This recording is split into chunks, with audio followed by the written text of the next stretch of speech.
And finally, gender equality is a persistent problem in the United States. The number of women crashing the glass ceiling into C-suite jobs in America is actually declining.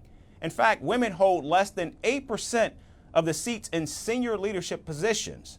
Although more women are in the workforce than ever before, gender equality remains a challenge, not just in America, but across the world. Our final report examines this growing problem. You are in the elevator of your office building and are rushing to get to the conference room for a meeting. But as soon as you enter, you see there are only 2 women in the room in comparison to at least 7 or 8 male employees. This immediately makes you realize that gender equality is still a distant reality. And decades of campaigning and raising awareness has still not changed it. New research shows that the growth in women's representation among all senior leadership positions in America dropped to the lowest in more than a decade in 2023. Experts warn that companies are deprioritizing gender diversity and risking losses on their reputation and financial benefits. And one way to explain this disconnect between these commitments is gender greenwashing. The term explains that even though various multinational companies promise to give female employees equal opportunities, they don't necessarily walk the talk. And to further shed light on it, data from 2023 found that a record number of women who were returning to work after the pandemic didn't hold the high positions that they once had before. Experts say that even though companies are publicly committing to acknowledge more issues related to gender inequality, the parameters are not in sync with women. And this has reduced the number of women candidates in key decision-making roles. Here's the problem.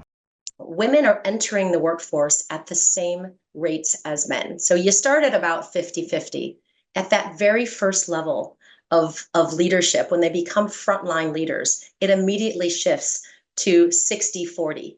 Men to women. So the problem starts early, and that's why it's exacerbated all the way up to the CEO level. This growing evidence also indicates that diverse leadership plays a critical role in fostering diversity. Studies demonstrate that businesses with greater diversity are more adaptable and innovative, leading to enhanced economic success. Last month at the New York City Gender Gap campaign, it was noted that American women on an average make roughly 84% of what men earn. Through our research, we learned that boards that are actually gender diverse are 27% more likely to outperform financially those that are not gender diverse.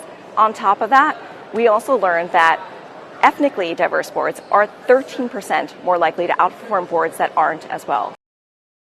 Another equally concerning issue is the fact that talent scouts are hiring female leaders at a much slower rate. And with this, the women who are already in the workforce have fewer women role models to look up to. So, with less women decision makers in corporate America, the chances of fellow women being funded and rewarded equally with that of men remains a challenge.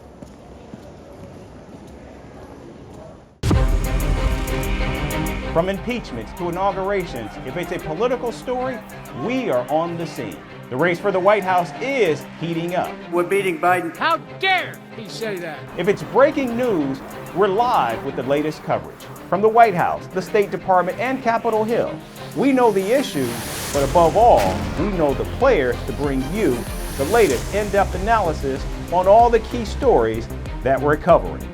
I'm Eric Ham. Join me from Washington here on Firstpost America.